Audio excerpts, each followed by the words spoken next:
¿Qué tal, queridos amigos? ¿Cómo se encuentran el día de hoy? Bueno, pues estoy aquí de nueva cuenta para traerles una nueva historia que espero que disfruten mucho. Es de un autor argentino que se llama Julio Cortázar. El cuento se llama Bestiario y espero que lo disfruten. Entre la última cucharada de arroz con leche, poca canela, una lástima, y los besos antes de subir a acostarse, llamó la campanilla en la pieza del teléfono, e Isabel se quedó remoloneando hasta que Inés vino de atender y dijo algo al oído de su madre. Se miraron entre ellas y después las dos a Isabel, que pensó en la jaula rota y las cuentas de dividir y un poco en la rabia de la misia Lucera por tocarle el timbre a la vuelta de la escuela. No estaba tan inquieta su madre, e Inés miraban como más allá de ellas, casi tomándola como pretexto, pero la miraban. A mí, créeme que no me gusta que vaya, dijo Inés. No tanto por el tigre, después de todo cuidan bien en ese aspecto, pero la casa tan triste y ese chico solo para jugar con ella. A mí tampoco me gusta, dijo la madre, e Isabel supo como desde un tobogán que la mandarían a lo de Funes a pasar el verano. Se tiró en la noticia, en la enorme ola verde. Lo de Funes, claro que la mandaban. No les gustaba, pero convenía. Bronquios delicados, Mar del Plata carísima, difícil manejarse con una chica consentida. Boba conducta regular, con lo buena que es la señorita Tania. Sueño inquieto y juguetes por todos lados. Preguntas, botones, rodillas sucias. Sintió miedo.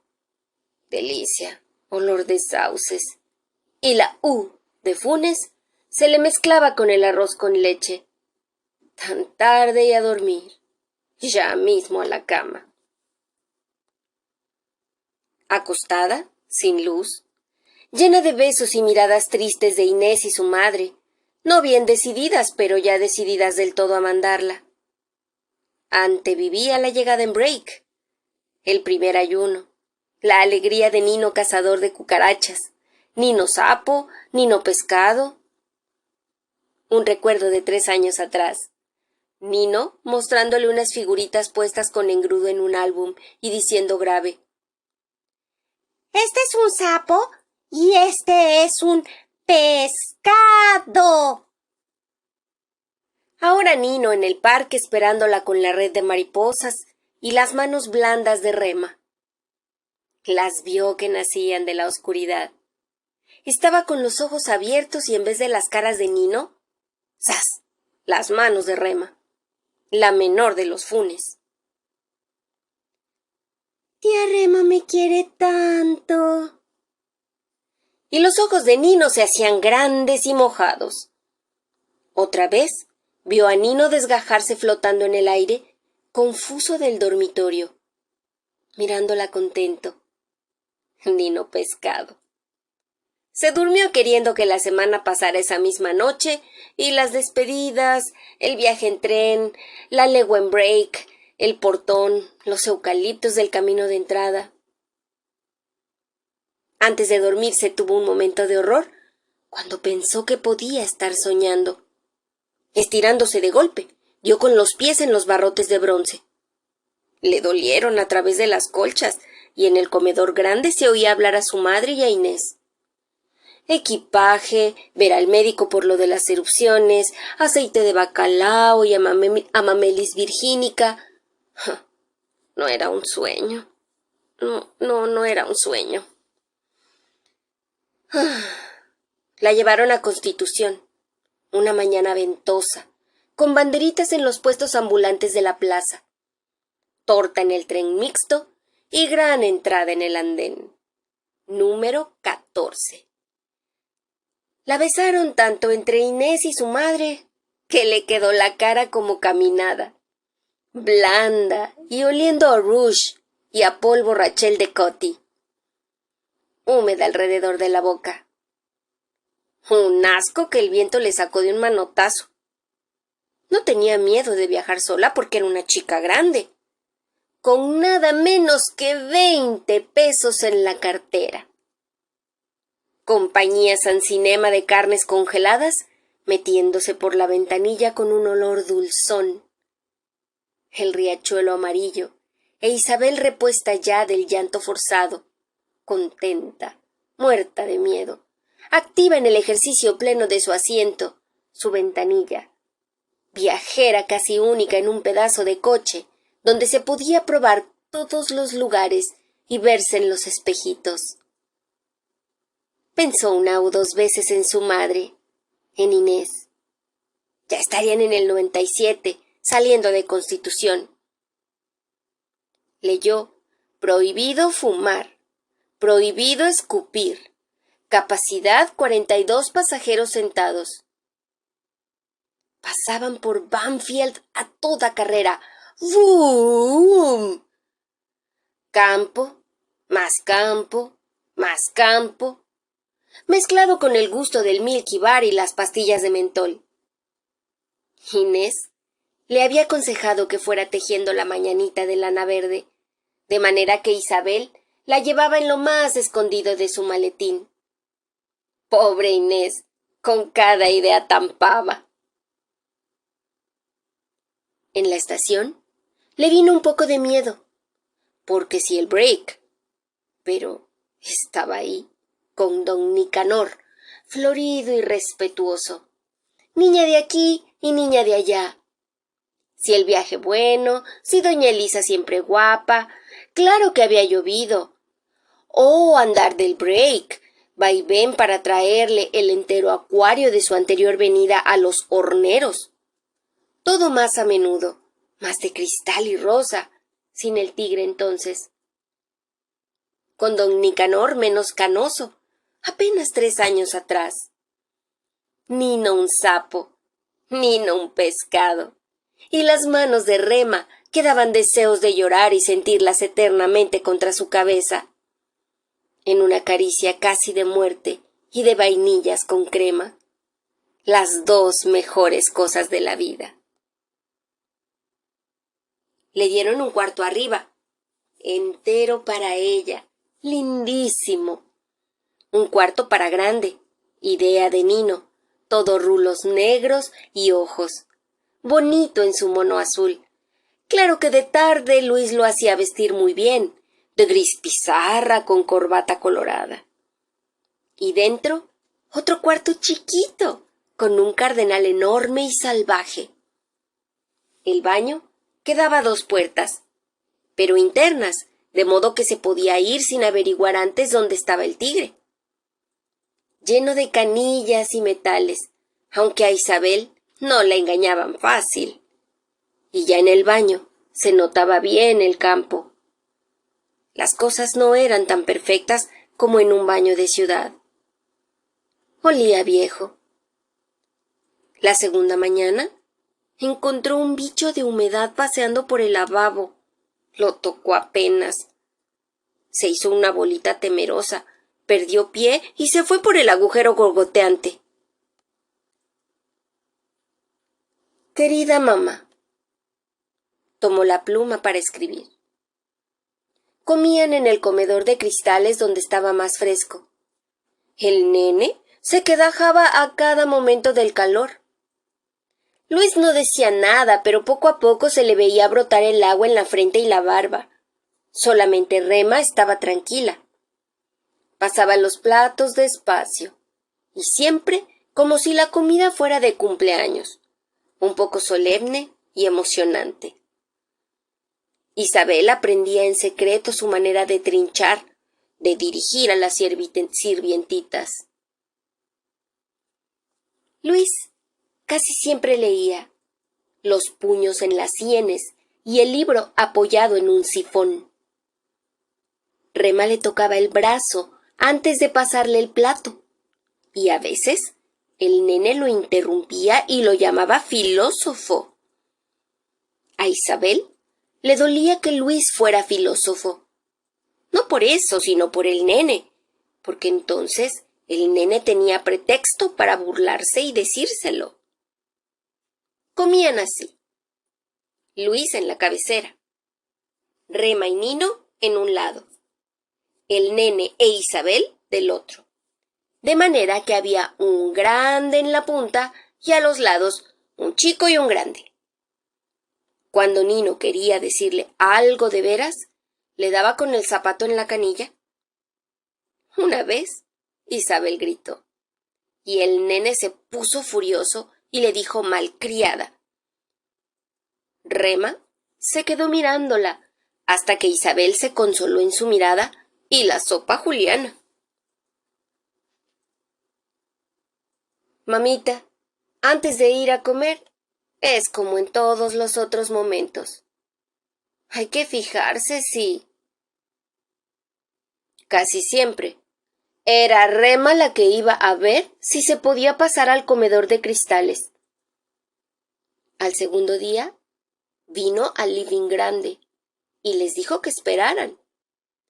Pasó un rato largo, hasta que un peón avisó que el tigre estaba en el jardín de los tréboles. Entonces, Rema tomó a los chicos de la mano y entraron todos a comer. Esa mañana las papas estuvieron resecas, aunque solamente el nene y Nino protestaron. Vos me dijiste que no debo andar haciendo, porque Rema parecía detener con su tersa bondad toda pregunta. Estaba tan bien que no era necesario preocuparse por lo de las piezas. Una casa grandísima, y en el peor de los casos, había que no entrar en una habitación, nunca más de una, de modo que no importaba. A los 2 días, Isabel se habituó igual que Nino. Jugaban de la mañana a la noche en el bosque de sauces, y si no se podía en el bosque de sauces, le quedaba el jardín de los tréboles, el parque de las hamacas y la costa del arroyo. En la casa era lo mismo. Tenían sus dormitorios, el corredor del medio, la biblioteca de abajo, salvo un jueves en que no se pudo ir a la biblioteca, y el comedor de cristales. Al estudio de Luis no iban, porque Luis leía todo el tiempo. A veces llamaba a su hijo y le daba libros con figuras, pero Nino los sacaba de ahí. Se iban a mirarlos al living o al jardín del frente. No entraban nunca en el estudio del nene porque tenían miedo de sus rabias. Rema les dijo que era mejor así. Se los dijo como advirtiéndoles. Ellos ya sabían leer en sus silencios. Al fin y al cabo, era una vida triste. Isabel se preguntó una noche por qué los Funes la habrían invitado a veranear. Le faltó edad para comprender que no era por ella, sino por Nino. Un juguete estival para alegrar a Nino. Solo alcanzaba a advertir la casa triste, que Rema estaba como cansada, que apenas llovía, y las cosas tenían, sin embargo, algo de húmedo y abandonado. Después de unos días, se habituó al orden de la casa, a la no difícil disciplina de aquel verano en los horneros. Nino empezaba a comprender el microscopio que le regalara Luis. Pasaron una semana espléndida criando bichos en una batea con agua estancada y hojas de cala, poniendo gotas en la placa de vidrio para mirar los microbios. ¡Son larvas de mosquito! Con ese microscopio no van a ver microbios, les decía Luis desde su sonrisa un poco quemada y lejana. Ellos no podían creer que ese rebullete horror no fuese un microbio. Rema les trajo un caleidoscopio que guardaba en su armario, pero siempre les gustó más descubrir microbios y numerarles las patas. Isabel llevaba una libreta con los apuntes de los experimentos. Combinaba la biología con la química y la preparación de un botiquín. Hicieron el botiquín en el huerto de Nino, después de requisar la casa para proveerse de cosas. Isabel se lo dijo a Luis. Queremos de todo. Cosas. Luis les dio pastillas de Andreu, algodón rosado, un tubo de ensayo. El nene, una bolsa de goma y un frasco de píldoras verdes con la etiqueta raspada. Rema fue a ver el botiquín. Leyó el inventario en la libreta y les dijo que estaban aprendiendo cosas útiles.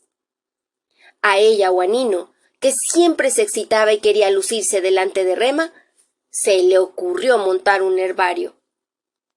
Como esa mañana se podía ir al jardín de los tréboles, anduvieron sacando muestras y a la noche tenían el piso de sus dormitorios lleno de hojas y flores sobre papeles. Casi no quedaba donde pisar. Antes de dormirse, Isabel apuntó. Hoja número 74, verde, forma de corazón con pintitas marrones. La fastidiaba un poco que casi todas las hojas fueran verdes, casi todas lisas y casi todas lanceoladas. El día que salieron a cazar las hormigas, vio a los peones de la estancia. Al capataz y al mayordomo los conocía bien porque iban con las noticias a la casa. Pero estos otros peones más jóvenes estaban ahí del lado de los galpones con un aire de siesta, bostezando a ratos y mirando jugar a los niños. Uno le dijo a Nino: «¿Pa qué vas a juntar esos bichos?», y le dio con 2 dedos en la cabeza, entre los rulos. Isabel hubiera querido que Nino se enojara, que demostrase ser el hijo del patrón. Ya estaba con la botella hirviendo de hormigas, y en la costa del arroyo dieron con un enorme cascarudo y lo tiraron también adentro para ver. La idea del formicario la habían sacado del tesoro de la juventud, y Luis les prestó un largo y profundo cofre de cristal. Cuando se iban, llevándolo entre los dedos, Isabel le oyó decirle a Rema: «Mejor que se estén así quietos en casa». También le pareció que Rema suspiraba. Se acordó antes de dormirse, a la hora de las caras en la oscuridad. Vio otra vez al nene, saliendo a fumar al porche, delgado y canturreando. A Rema, que le llevaba el café, y él que tomaba la taza equivocándose. Tan torpe, que apretó los dedos de Rema al tomar la taza. Isabel había visto desde el comedor que Rema tiraba la mano atrás y el nene salvaba apenas la taza de caerse, y se reían con la confusión. Mejor hormigas negras que coloradas, más grandes, más feroces. Soltar después un montón de coloradas, seguir la guerra detrás del vidrio bien seguros, salvo que no se pelearán. 2 hormigueros, uno en cada esquina de la caja de vidrio. Se consolarían estudiando las distintas costumbres, con una libreta especial para cada clase de hormigas. Pero casi seguro que se pelearían. Guerra sin cuartel para mirar por los vidrios y una sola libreta. A Rema no le gustaba espiarlos.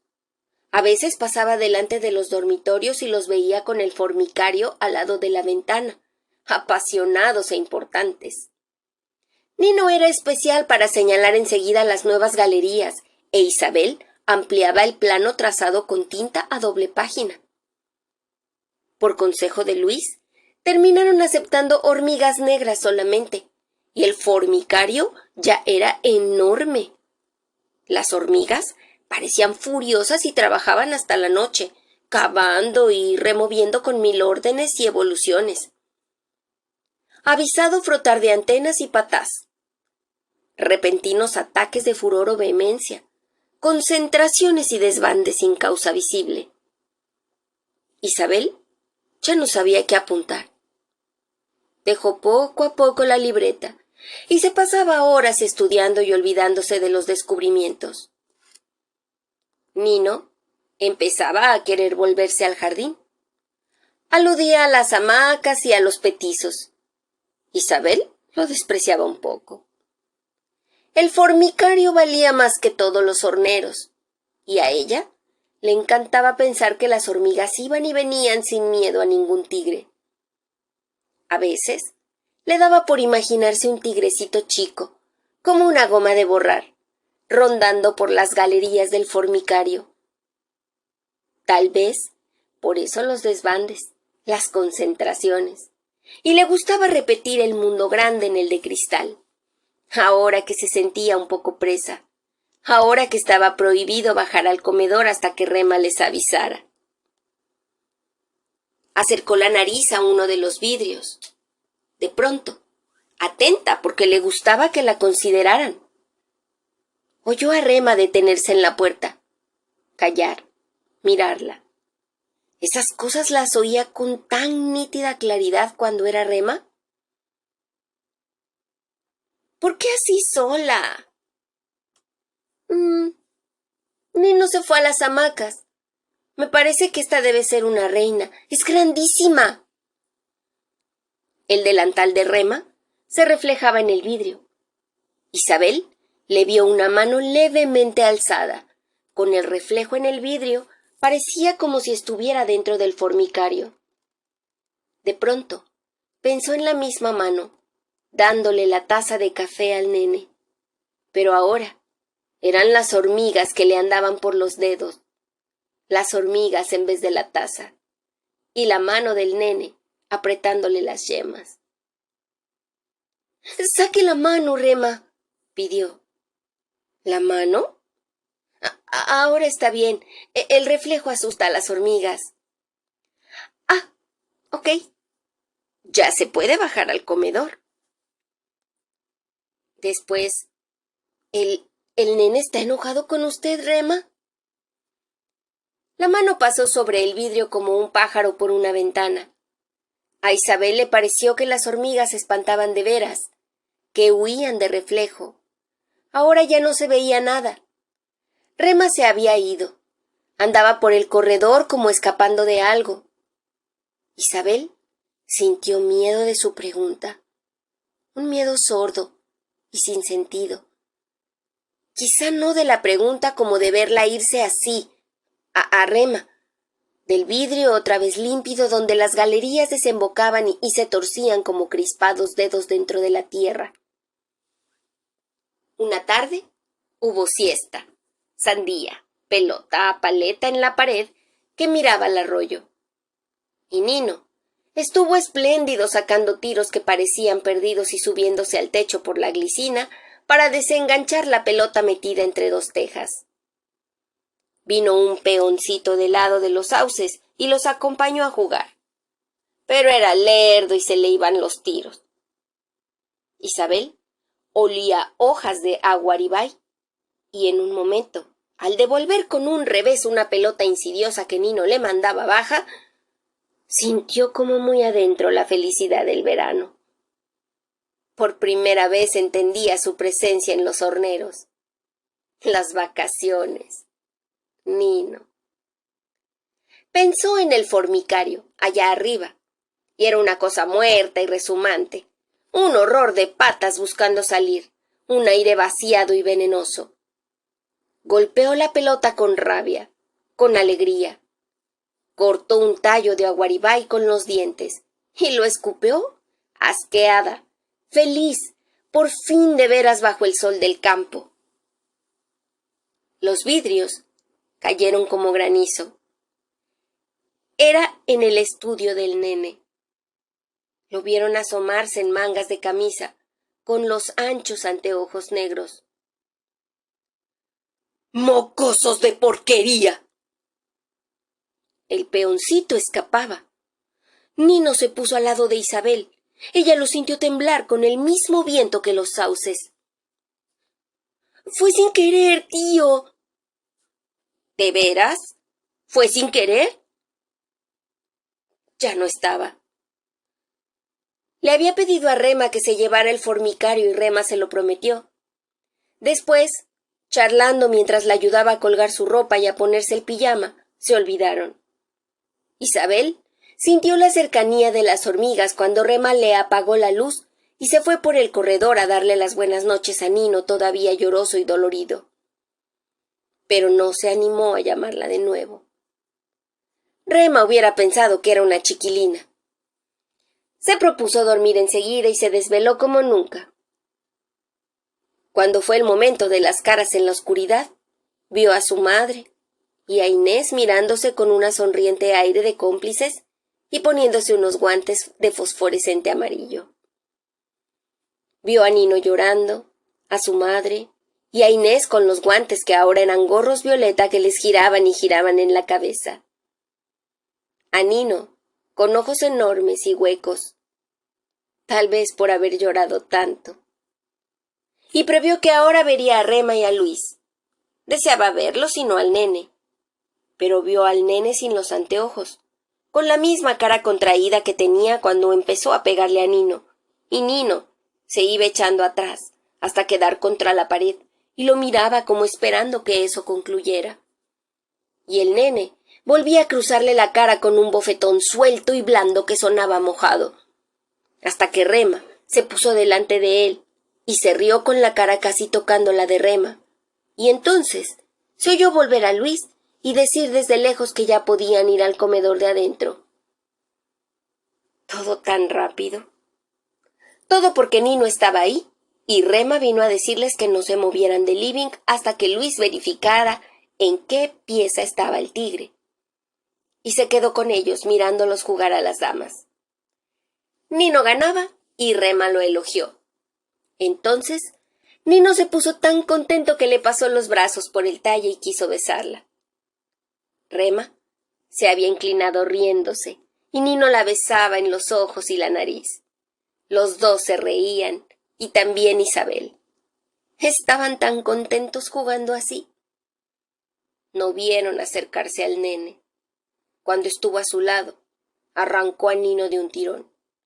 Le dijo algo del pelotazo al vidrio de su cuarto y le empezó a pegar. Miraba a Rema cuando pegaba. Parecía furioso contra Rema y ella lo desafió un momento con los ojos. Isabel, asustada, la vio que lo encaraba y se ponía delante para proteger a Nino. Toda la cena fue un disimulo, una mentira. Luis creía que Nino lloraba por un porrazo. El nene miraba a Rema como mandándola a que se callara.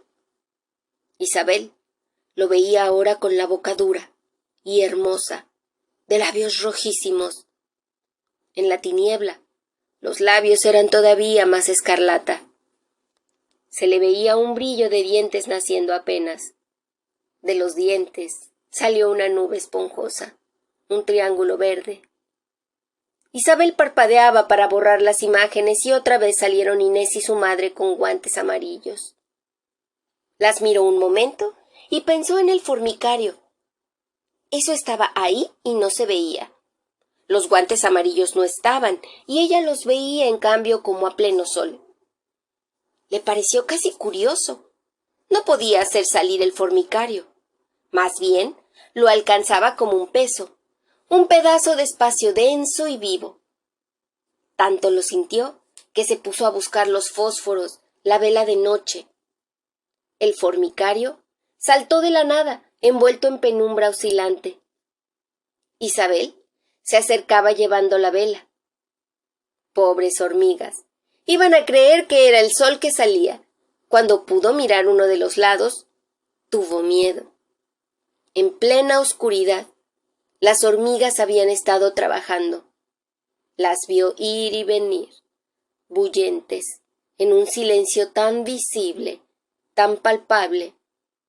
Trabajan allí dentro, como si no hubieran perdido todavía la esperanza de salir. Casi siempre era el capataz el que avisaba de los movimientos del tigre.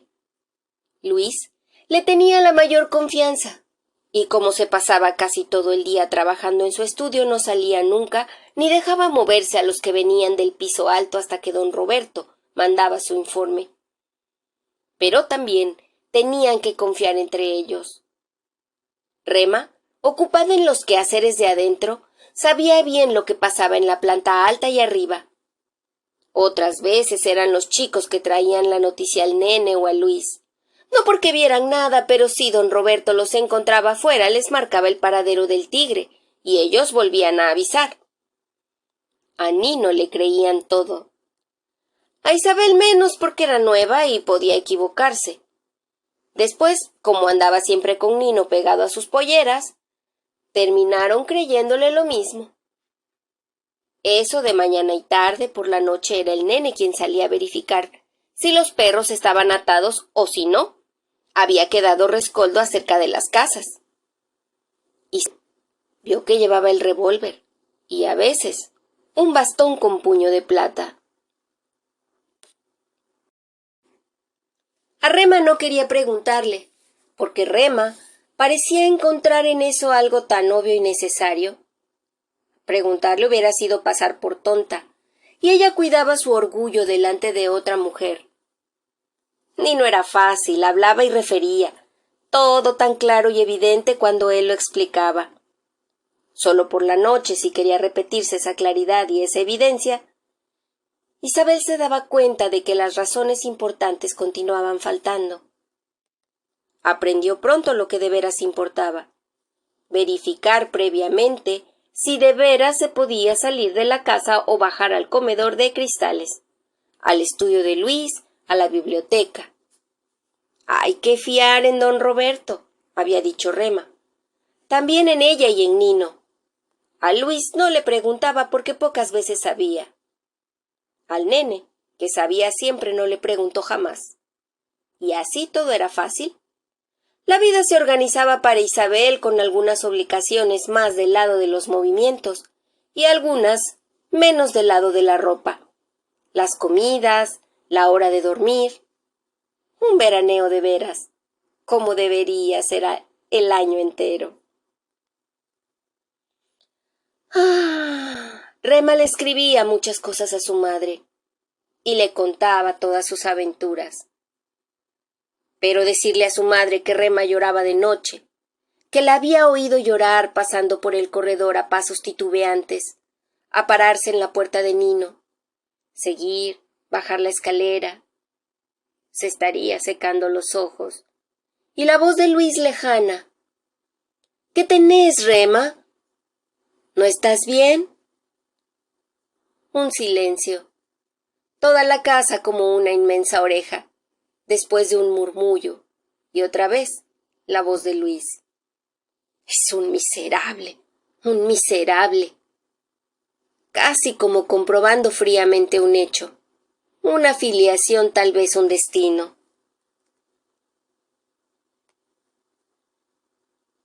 Está un poco enferma. Le haría bien que vinieras y la acompañaras. Tengo que mostrarte el herbario y unas piedras del arroyo que me trajeron los peones. Decile a Inés. Era una noche como le gustaba a ella, con bichos, humedad, pan recalentado y flan de sémola con pasas de Corinto. Todo el tiempo ladraban los perros sobre la costa del arroyo. Un mamboreta enorme se plantó de un vuelo en el mantel, y Nino fue a buscar una lupa. Lo taparon con un vaso ancho y lo hicieron rabiar para que mostrase los colores de las alas. —¡Tira ese bicho! —pidió Rema. —¿Les tengo tanto asco? Es un buen ejemplar —admitió Luis. —Miren cómo sigue mi mano con los ojos, el único insecto que gira la cabeza. —¡Oh, qué maldita noche! —dijo el nene detrás de su diario.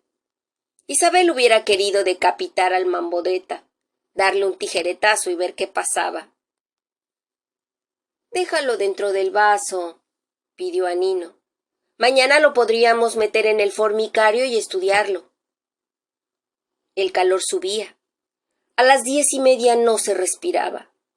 Los chicos se quedaron con Rema en el comedor de adentro. Los hombres estaban en sus estudios. Nino fue el primero en decir que tenía sueño. Subí solo. Yo voy después a verte. Arriba está todo bien. Y Rema lo ceñía por la cintura con un gesto que a él le gustaba tanto.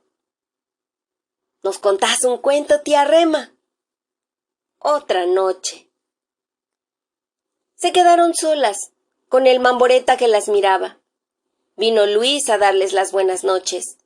Murmuró algo sobre la hora en que los chicos debían irse a la cama. Rema le sonrió al besarlo.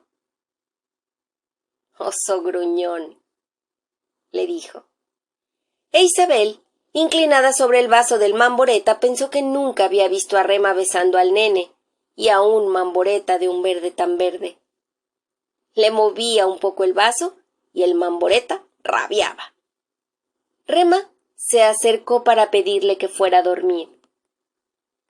«Tira ese bicho. Es horrible». «Mañana, Rema». Le pidió que subiera a darle las buenas noches. El nene tenía entornada la puerta de su estudio y estaba paseándose en mangas de camisa, con el cuello suelto. Le silbó al pasar. «Me voy a dormir, nene». «Oíme, decile a Rema que me haga una limonada bien fresca y me la traiga aquí. Después, subís nomás a tu cuarto». Claro que iba a subir a su cuarto. No veía por qué tenía él que mandárselo. Volvió al comedor para decirle a Rema. Vio que vacilaba. «No subás todavía.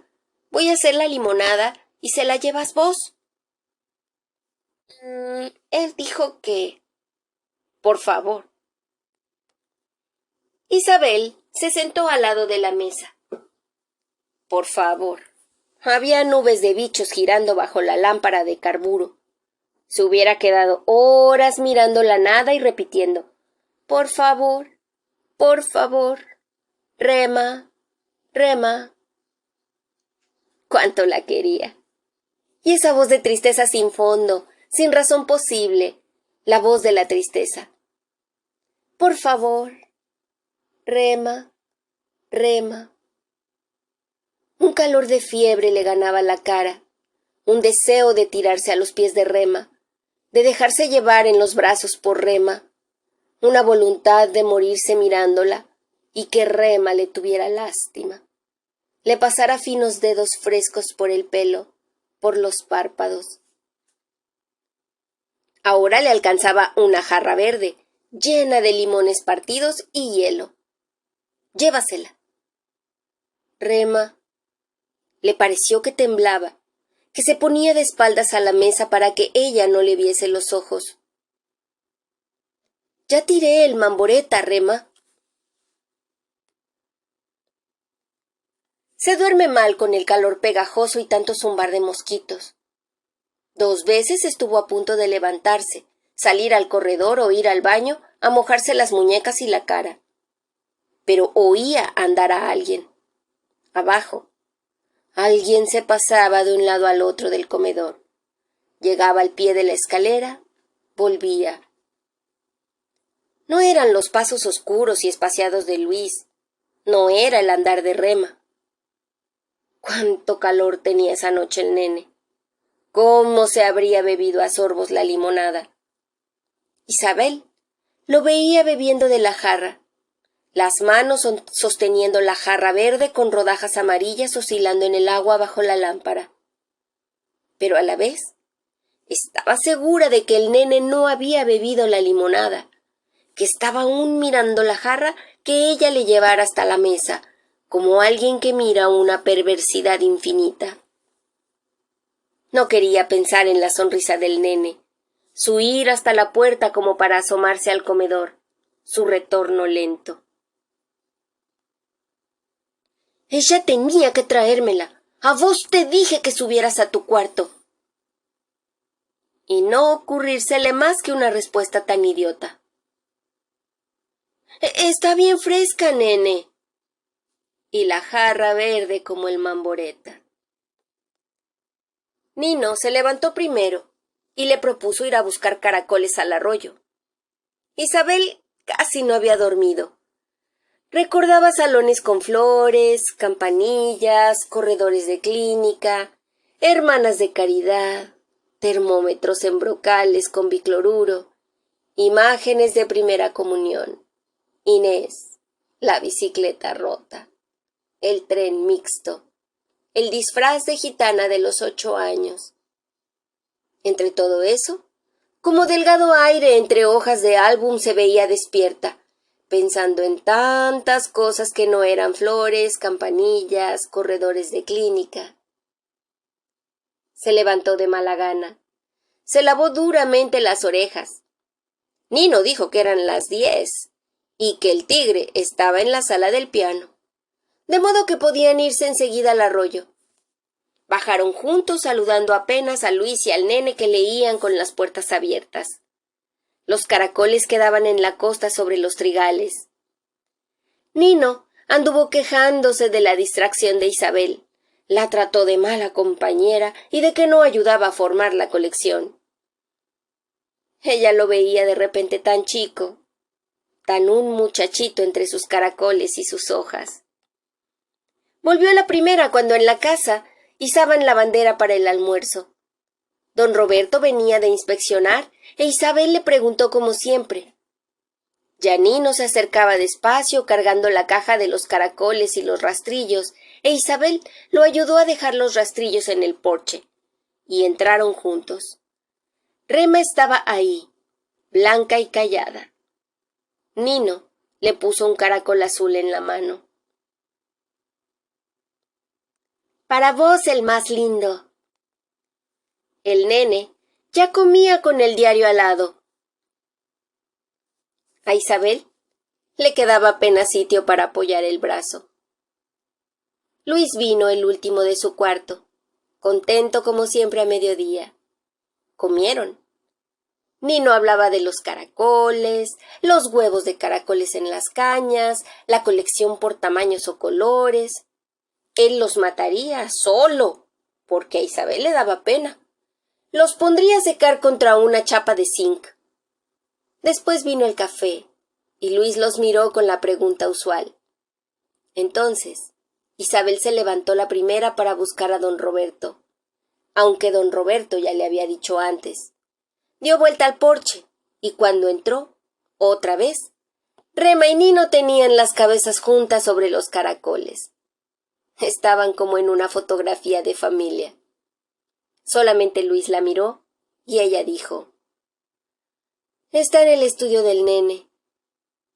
Se quedó viendo cómo el nene alzaba los hombros, fastidiado, y Rema, que tocaba un caracol con la punta del dedo, tan delicadamente que también su dedo tenía algo de caracol.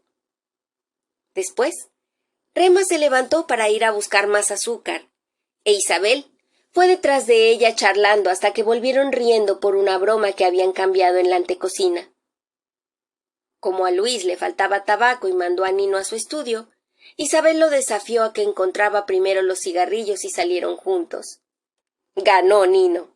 Volvieron corriendo y empujándose. Casi chocan con el nene, que se iba a leer el diario a la biblioteca, quejándose por no poder usar su estudio.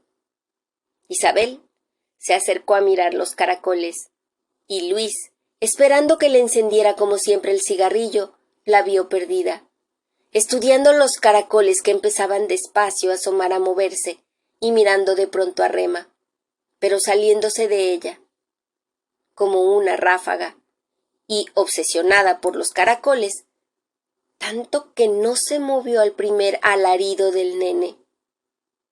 Todos corrían ya, y ella estaba sobre los caracoles. Como si no oyera el grito ahogado del nene, los golpes de Luis en la puerta de la biblioteca, don Roberto que entraba con perros y Luis repitiendo: «¡Pero si estaba en el estudio de él!